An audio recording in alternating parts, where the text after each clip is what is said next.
While the Orioles have certainly spent money this offseason, they have yet to make the big splash. But what if that splash doesn't come from an outside addition? What if it comes from an extension?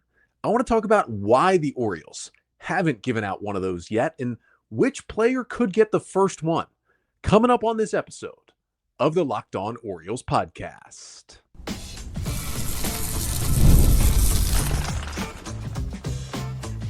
You are Locked On Orioles, your daily Baltimore Orioles podcast.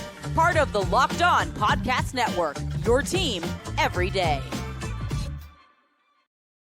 Hey there, Orioles fans. Today is Monday, January 6th, 2025, and welcome back into the Locked On Orioles podcast, part of the Locked On Podcast Network, your team every day. As always, I'm your host, Connor Newcomb. And coming up on today's episode, we're going to take a look at the Orioles and contract extensions. They have yet to give one out to one of their young stars or even really anyone on their roster right now. And that puts them in a category that's not along with many other teams in Major League Baseball. So I wanted to go through, okay, how rare is it that the Orioles have no one right now on the roster on a contract extension? And then talk about the O's have some guys who certainly could be and should be extended by this front office. I'll power rank my top 10 current Orioles most likely to be extended in 2025, and then a couple of pieces of Orioles news and notes coming up at the end of the show. But that's all coming up on this snow day episode of the Locked On Orioles podcast, which is brought to you by FanDuel. From big upsets to game-winning drives, the NFL playoffs are better with FanDuel. New customers can bet $5 and get $200 in bonus bets, guaranteed, win or lose. Just visit FanDuel.com to get started today. So let's jump into some talk of Orioles extensions, because I know many Orioles fans out there right now, even though the O's have spent pretty big, they've spent the sixth most money of any team in Major League Baseball so far this offseason. The payroll is right about up at $150 million for 2025. That takes them from where they're basically sitting 28th and 29th in baseball the last couple of years to right around middle of the pack, 15th, 16th, 17th in baseball at the moment. Certainly David Rubenstein taking over in his first offseason has increased the payroll. That has been good. Now, on the flip side, they have not made the big splash. They have not signed a big long-term free agent. They have not yet made another big trade potentially to supplement their rotation, which I hope is coming at some point in the next couple of months. But they have also not given out a contract extension. And that is the other part of having this bigger influx of money, the new, richer owner who's willing to spend, that can also improve your team. Yes, the big moves, bringing in outside players that make you better, are the big sexy moves. But sometimes moves that can help you sustain long-term winning, which is clearly something Mike Elias and the Orioles are interested in, can be those contract extensions. It's something Elias was part of giving out a handful of times in Houston as well, even though Houston didn't really give out those big long-term contracts to free agents. But the Orioles have not done an extension yet. You know, we've talked about the names like Gunnar Henderson and Adley Rutschman and others, and they haven't got that long-term commitment yet. Now, there's still multiple years till all of those players hit free agency, and it's still not a super pressing question of if they'll sign another contract with Baltimore. But as the off seasons and the years go on, and those extensions don't come, you get a little more worried. And the Orioles do not have a player right now on their 40-man roster who is operating under a contract extension from the team, whether that be an extension itself while you're still under contract, or even a player who was an Oriole, became a free agent, and then was immediately re-signed by the Orioles. Even that, although it's not technically an extension, I would count that. Say they had brought back Corbin Burns or brought back Anthony Santander this offseason. I would have counted that and said, you know what? It's not technically an extension, but I'll put it into that category. And if you do put contracts like that into the extension category, which I think they should be, listen, I guess technically the player does hit free agency, talk to other teams, and then come back to you, but that's still an extension in my mind. If you put extensions into that category, somewhat surprisingly, the Orioles, without an extension on their roster, are one of only 2 of the 30 teams in Major League Baseball that fit that category, that have 0 players on their roster under an extension or who hit free agency and immediately re-signed with that team. The only other organization in that category is the formerly Oakland and currently Sacramento Athletics. That is the only other team. You do not want to be in a category where it's just you and the A's when it comes to spending on players.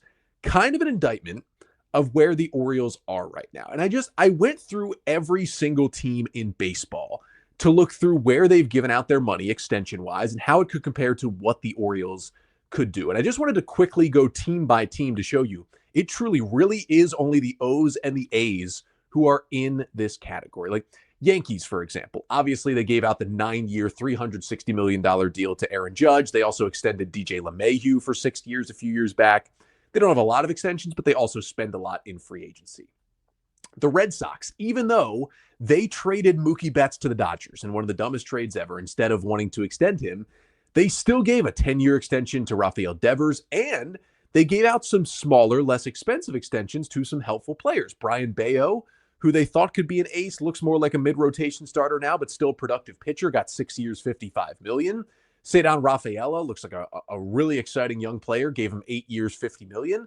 And even Garrett Whitlock, who has turned into more of a good reliever than a starter, but a helpful pitcher, they gave him 4 years, $19 million, just to kind of buy out some arbitration years and have him stick around. Like, those are the kind of extensions, especially those Rafaela and Bayo ones for a pitcher and a position player, that I feel like the Orioles should, at the very least, if they're not going to be in the running to give the 15-year gigantic extension to Gunnar Henderson, or even the big one to Adley Rutschman, like some of those other players, hopefully you could get to sign the 8-year $50 million, the 6-year $55 million, like the Bayo and the Rafaela, even though those deals are not super player friendly. Those are very team friendly deals. And I don't feel great for the players when they sign those, but it's a give and take. You know, would you turn down $55 million guaranteed to completely change your life, even though it really helps out your ball club rather than you in the long run? You know, all these players are in different headspaces. Even the Blue Jays, we're always like, what are the Blue Jays doing? Well, they did give out a 7-year extension to Jose Barrios right after they acquired him in trade from the Twins. Even the Tampa Bay Rays, like, yes, of course, the Wander Franco extension did not work out for very much off-the-field reasons, and he should never play a Major League Baseball game again.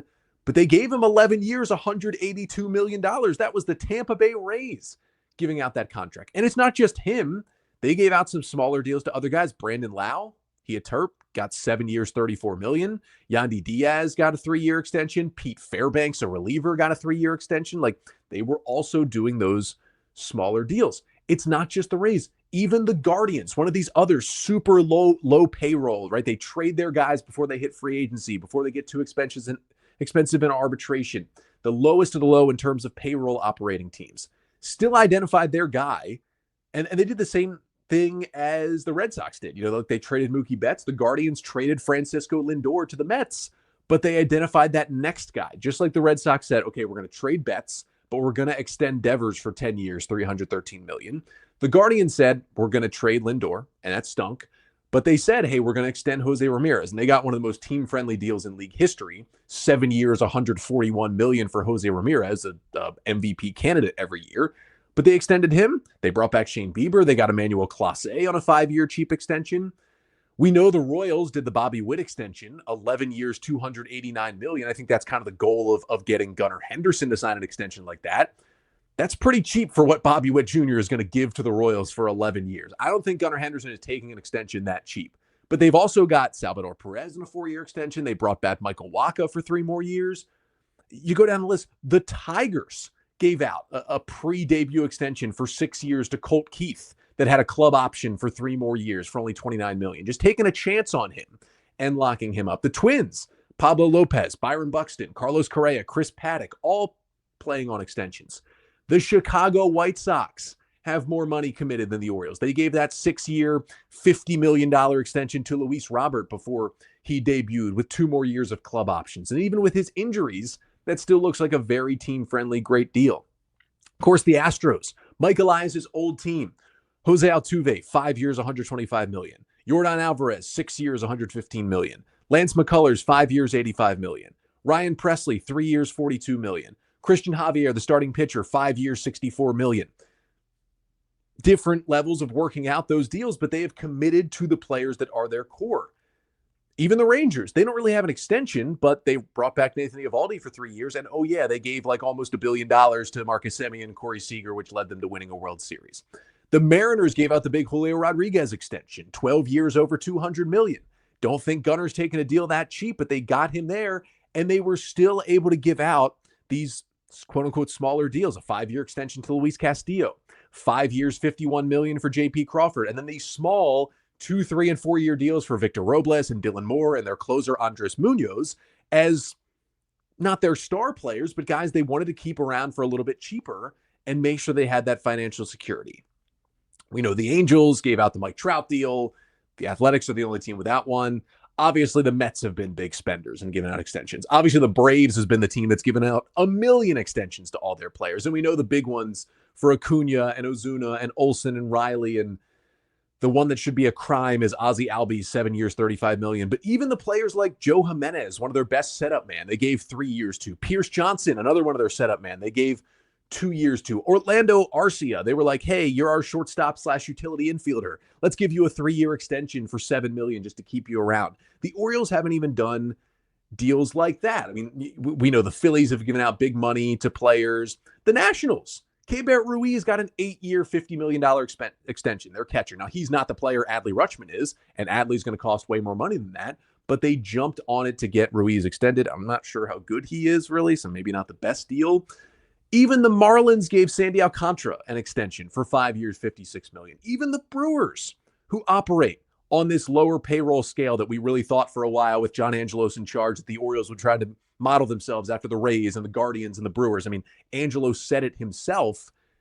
They have given out more money, the Brewers. Christian Yelich, 9 years, $215 million. Jackson Chourio, an awesome pre-debut extension for him, 8 years, $82 million. He was amazing in his rookie year. Brandon Woodruff got a 2-year extension. Freddie Peralta, 6 years, $22 million. He's their ace right now. Aaron Ashby, kind of an interesting young lefty arm, gave him 5 years, $21 million to just eat up some of that arbitration years and make sure they had him locked down financially. Like the Orioles haven't even done the deals like that don't really extend you beyond free agency that long, but at least can give you some cost certainty about these guys in arbitration. I mean, the Cardinals, Miles Michaelis for 3 years, the Cubs, Ian Happ and Nico Horner, the Reds and their low payroll team gave a 6-year extension for $53 million to Hunter Green, their 100-mile-per-hour throwing starting pitcher who they think can be their ace. The Pittsburgh Pirates have 3 players on contract extensions. The Pittsburgh Pirates with Bob Nutting as their owner. He doesn't want to spend any money. Mitch Keller, 5 years, $77 million. Brian Reynolds, 8 years, $107 million. Key Brian Hayes, their third baseman, 8 years, $70 million. Dodgers obviously have given out a bunch of money. Padres obviously have given out a bunch of money. How about the Diamondbacks? They got Ketel Marte for 5 years. They gave out the big Corbin Carroll deal, which looks like a steal once again. The San Francisco Giants, they got Logan Webb, one of the top 15 pitchers in baseball, on a 5-year, $90 million extension. That is a really good deal to get Logan Webb back. And then even the Rockies, who knows what the Rockies are doing and who knows how good some of these players are, but Kyle Freeland, Ryan McMahon, Antonio Senzatella, Herman Marquez, Ezekiel Tovar, and reliever Tyler Kinley have all gotten contract extensions from the Colorado Rockies. And again, some of those deals maybe not the smartest things, and you kind of put the Rockies in a separate category from every other team when you're talking about this stuff. But that is every team in baseball. Everybody except for the O's and the A's has some sort of extension out there. And that's not great. I'm not saying the O's should lock up all these guys and spend all their money. And, the Braves have done that. It's put them in kind of an interesting financial situation, but they did win a World Series out of it. So you'll certainly take that. I'm not saying you have to extend everybody. But again, when even the Rays, the Guardians, and the Brewers are doing this to keep their most important players and get them cost controlled and make the team better, you would think the O's, especially now that David Rubenstein has taken over, would make one of these moves. And it's disappointing that they haven't done it yet. Because for me, and if you're watching or listening here, make sure to like, comment, and subscribe to the Locked On Orioles YouTube channel. Put a comment in the YouTube comment section here.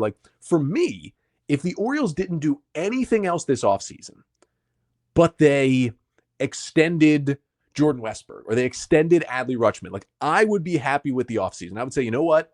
You're not adding any more right now, but if you lock up one of these young stars to a long-term extension, that would be an A for this offseason. If you don't feel the same, let me know in the comments, but I think that's another way to make a big move for the O's, if it's not another big outside addition, a contract extension, that would work for me. But they haven't done that yet. So I guess the question is, if they're going to do it with anyone, who would it be?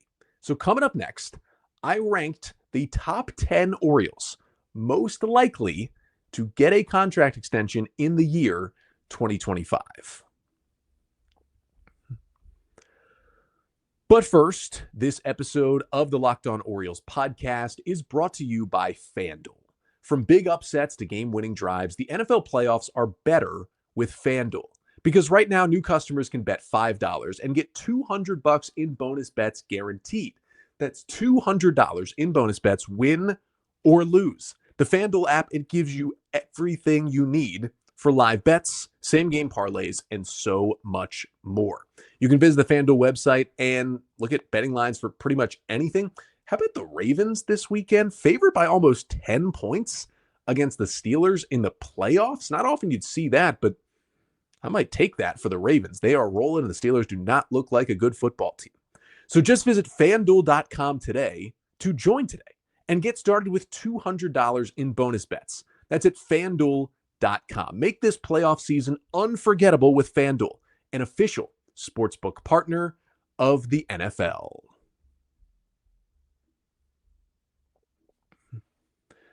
So we've made it known the Orioles have not given out any extensions to any player. So the question is, if they want to do it in the calendar year 2025, as we've turned things over to January here, who are the most likely players currently on the O's roster that they could extend? And I took 10 players from the current full 40-man roster who I think would be most likely for the Orioles to give out a contract extension to. And I'm going to go ahead here and rank them number 10 to 1. The two players who didn't show up on this list for me, who you could maybe make an argument could be on this list.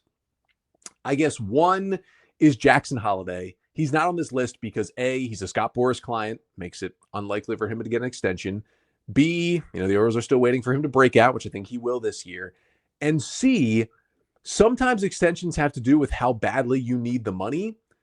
In terms of someone who already has generational wealth, Jackson Holliday has a dad, and Matt Holliday, who was a multi-time All-Star, made a lot of money playing Major League Baseball. So he's not itching to get that big money extension right now. I just don't see a Holliday extension likely. And the other one is Tomoyuki Sugano.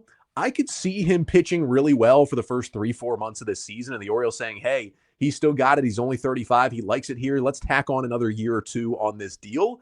But he hasn't thrown a pitch in Major League Baseball yet, so I had no idea really where to rank him. So I kind of just put him in the others receiving votes category here, I guess. But here is the top 10. Starting with number 10, this is from least to most likely in this 10 group that I think could possibly get an extension.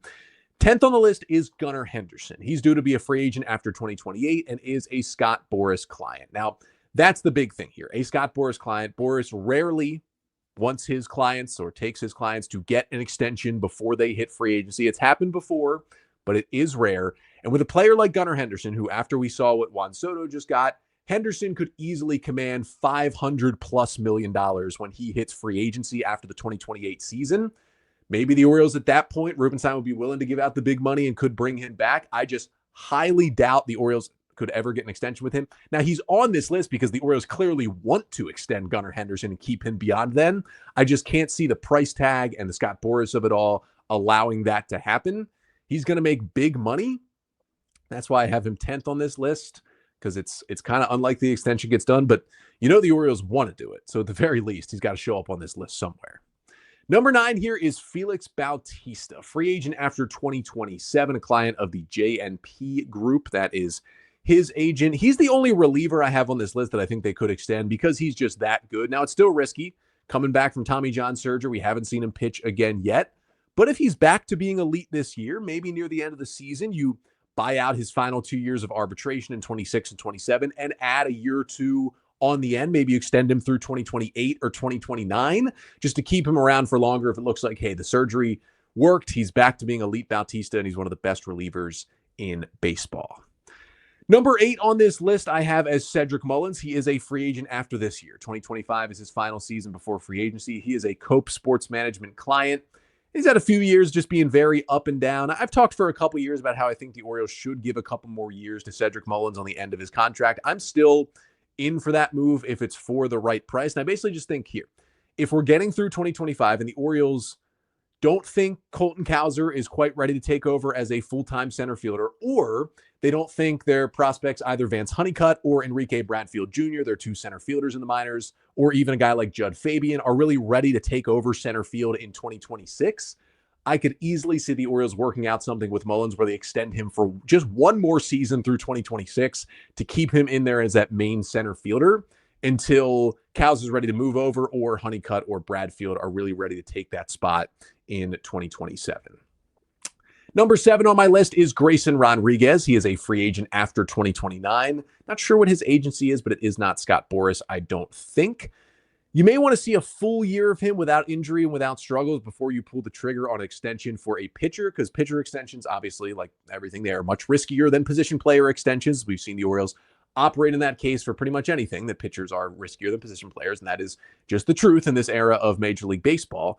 But in a perfect world, Grayson Rodriguez is the ace in Baltimore for a long time. That's what they envisioned when the previous regime, when Dan Duquette drafted him in the first round at a high school in 2018. I think that's still what the Elias regime envisions for Rodriguez as he's made his way up through the system. So maybe, this year he has a full healthy season, and by the end of the year, the Orioles are plopping on an extension that gives him, an extra few years and makes him not a free agent till after 2030 or 31 or something like that to keep him around in Baltimore. Number 6 is Jordan Westburg, also not a free agent until after the 2029 season, and he is a Scott Boras client. And for Jordan Westburg, the breakout year, first full season in the big leagues, makes the All-Star team, broken hand, missed 2 months. The Orioles desperately missed him in their lineup when he was out in August and September. You can see how important he is to this team. Positional versatility just kind of brings everything to this ball club. And it feels like, he's not a superstar, but he's a really good player, all-star level. Makes him, you would think, kind of the perfect player to extend. So you're wondering, Connor, why is he all the way down at number 6 on this list? Well, his agent is Scott Boras. And while I think just player-wise and situation-wise, he is more likely to sign an extension than Henderson is, even though they are both Boras clients, I just think because of the Boras of it all, and because he did make an all-star team in his first full year in the big leagues, like that is something. Boras, I think, still could see a big payday for Jordan Westburg, which makes it much less likely that he extends. But I think, there are a few players in the past who have taken contract extensions as Boras clients. I think Westburg could be one of them, but I think a couple more years would have to play out before that really, really would be definite to happen. Number 5 on my list is the only guy on here who hasn't played a big league game yet, and that is Samuel Basallo, the Orioles' number 1 prospect at this moment, catcher, first baseman, DH, gigantic power from the left side, defense getting better behind the plate, still working on it. He'll be in AAA Norfolk to begin this year, and hoping by the end of the year he could be in Baltimore helping the Orioles in that lineup. But the best extensions generally end up being the ones that are signed before a player debuts. I mentioned the Jackson Chourio 8 years, $82 million extension with the Brewers this year. That thing worked out really, really well because he came onto the scene and was awesome, and he's going to be worth way more than $10 million per year, and that's going to really, really help out the Brewers. We've seen plenty of other extensions that have worked out greatly like that. If you think Basallo is going to be a star, even if he's not going to be the greatest catcher, and he's going to be, kind of splitting between catcher, first base, and DH defensively, which does bring down his value. If you think the bat is going to be Yordan Alvarez levels of special, which some people think it could be, if you can get him for, even if it's a little more expensive, if it's like 8 years closer to $100 million to buy out all 6 years of ARB, add a couple of years on an extension, do it. I get it's risky, but at the end of the day, it's $10, $12 million per year for a player. Even if he only produces for 3 or 4 of those years, that is very much worth it. If you can work out something with Basallo, maybe right before he's ready to debut this year, that's something the Orioles could pull off with him and his agent.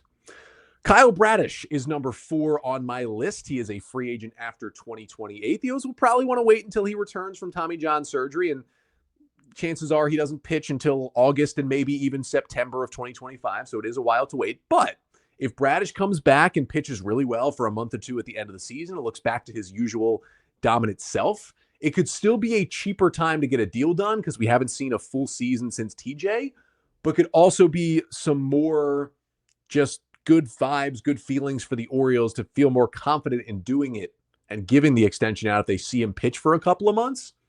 He hits arbitration after this season, so you could go over his ARB number now, which helps Bradish in the short term, but then maybe helps you save some money in the long term and keep a guy who could be your future ace around for a few extra years.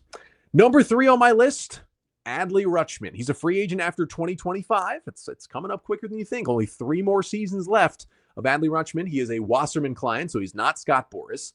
It's only 2 more years of Adley after 2025. Like, now is the time to get this done. I know it was a rough second half for him. I am confident he is too good of a player. He will bounce back in 2025. And at that point, you're going to want him around. And I know catchers do not age well. And I know, he'll be 30 at this point in 2028, which is scheduled to be his first season post free agency. And catchers after 30, there's a lot of question marks there. But he's a special talent. And if you can lock him up for 7 years, so you buy out the final 3 ARB years, and then you get him through age 33, that can still be a really productive catcher. And if it costs you close to $200 million, that's what it might cost you. But if you can get Adley Rutschman for, 7 years and $180 million, I mean, I would pull the trigger on that thing. $160 million, like, he's such an integral part of this team. He will bounce back.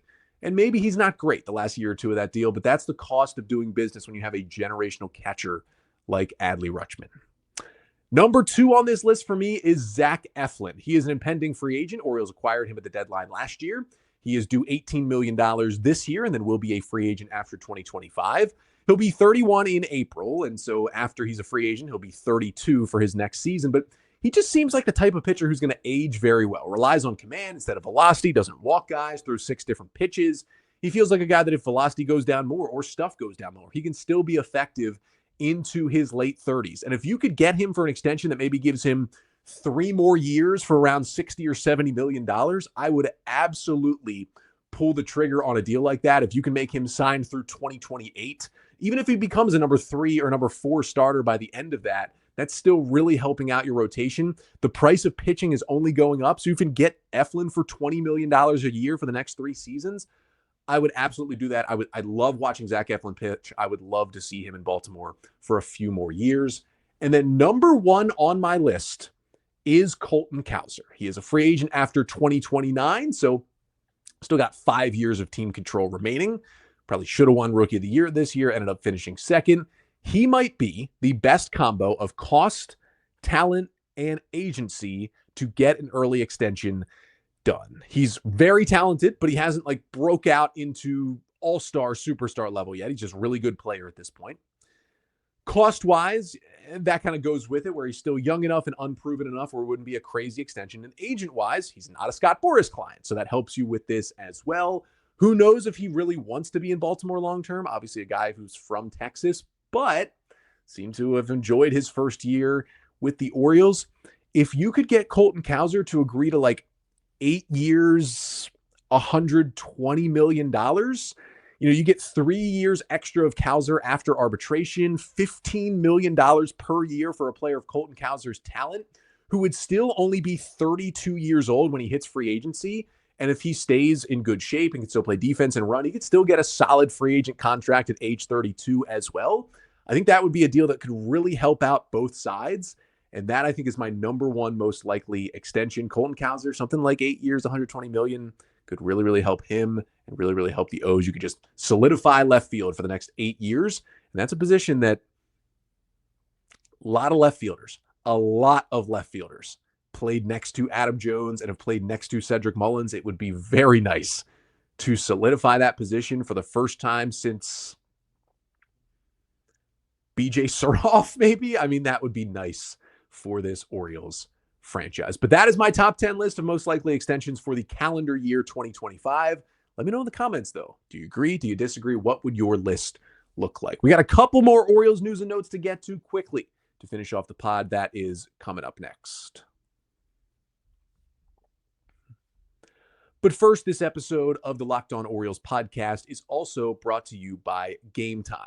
I love going to live events, whether it's sports, music, theater, or comedy. One of my favorite memories was attending Orioles games last year. The energy and the excitement, incredible, unforgettable. and Game Time helped me get those tickets. And now Game Time has made it even easier to get tickets for your favorite events with their new feature, Game Time Picks. This feature filters out the fluff to show you only incredible deals on great seats, so you don't have to waste time searching through thousands of tickets. And recently, I was looking at tickets maybe for Ravens Steelers on Saturday night using the Game Time app. And with Game Time Picks, I found amazing deals.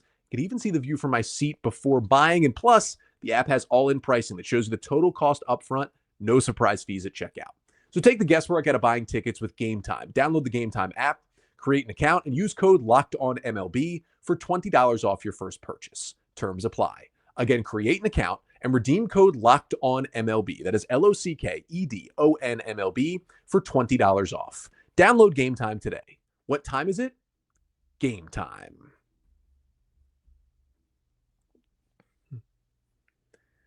So to finish things off on today's episode, I wanted to talk about a few more Orioles news and notes before we go. First thing is that John Morosi, reporter for MLB Network, went on MLB Network's airwaves on Monday morning and reported that the Orioles have recently had trade discussion with the Mariners surrounding starting pitcher Luis Castillo for potentially a young bat and maybe some more.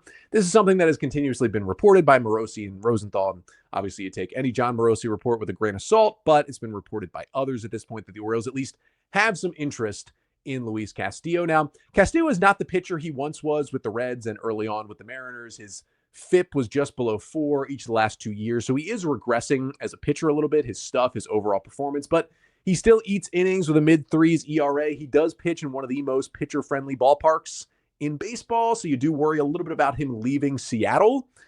He's making $24 million per year for the next 3 seasons and then has a $25 million vesting option for 2028 that just comes into play if he throws 180 or more innings in 2027. So theoretically, you would have about 4 years, $100 million remaining on the Castillo contract. So it would be a long-term guy who got that extension from the Mariners.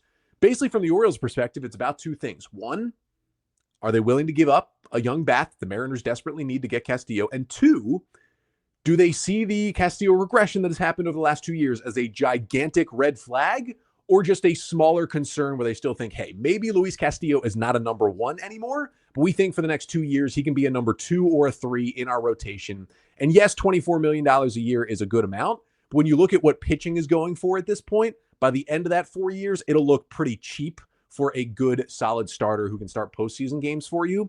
It's really about where the Orioles fall there.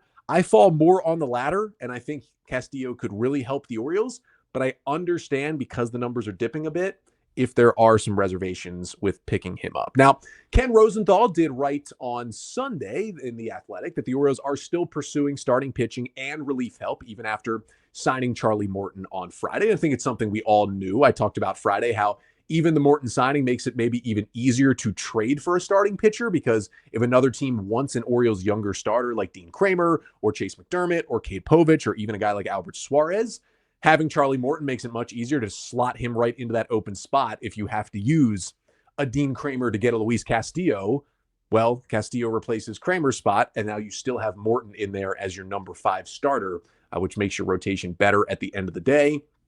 But Rosenthal also mentioned the Orioles are looking at the relief market as well. Some guys have gone off the board. I have maintained that the Orioles should still sign a reliever. The best ones remaining among my lefty and righty reliever free agent wish list that I did earlier this offseason. David Robertson, yeah, he's 40, but he's the ageless wonder. Tommy Kahnle, who only throws changeups. Tim Hill, the sidewinding, funky lefty from the Yankees. AJ Minter coming off an injury, but was one of the best left-handed relievers in baseball 2 years ago with the Braves.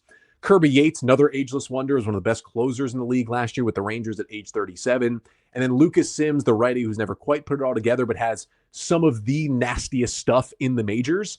And maybe the Orioles could hone him in to be the nasty reliever many have thought he could be. And the final piece of news and notes has to do with Anthony Santander.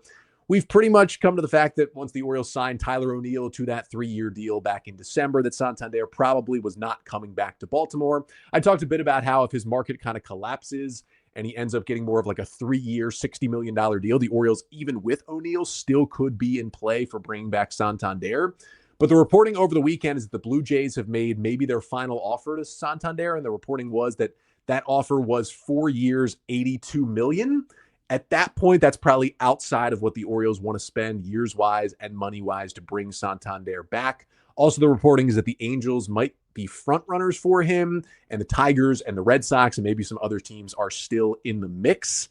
At this point, he's probably not coming back. So I hope Santander gets the bag. Like, I'd rather him not sign with the Red Sox as long as he does sign. And I'd obviously rather him not sign with the Blue Jays. So as long as he signs outside the division, I don't want him signing with the Angels. I don't want him to go through that. So at this point, teams that have been connected to him, how about the Tigers? Up and coming team, need some bats. You get a lot of ABs. Seems like a perfect fit. That's kind of what I'm cheering for Santander, or maybe a National League team takes a shot at him, maybe even the Washington Nationals, and he can be right down the road. But I do hope he gets his bag. He gets the money he deserves after an amazing career in Baltimore and an amazing season in 2024. When he does officially sign, we'll do a little more of a retrospective on Santander and kind of a big comparison of Tyler O'Neill versus Anthony Santander and what the Orioles should have done this offseason. But if Santander does sign soon, that could be coming up later this week. But if not, we still got plenty of content. Again, we are still on the 3 days a week schedule here in January, planning to go Monday, Wednesday, and Friday this week, although those things could change depending on some more snow days, depending on if the Orioles make any other moves or any big news or rumors come out as well. But I do want to talk about Santander this week if he does sign. It seems like he's pretty close to making that deal. And I also want to talk about lefty relievers. I want to take a look at the seasons of Gregory Soto and CNL Perez and kind of compare who could be the better lefty for the O's in the bullpen in 2025 now that Danny Coulomb is gone. That, if we don't get any other news, is coming up on Wednesday's episode. But until then, I'm Connor Newcomb, and this has been the Locked On Orioles podcast, part of the Locked On Podcast Network. Your team every day.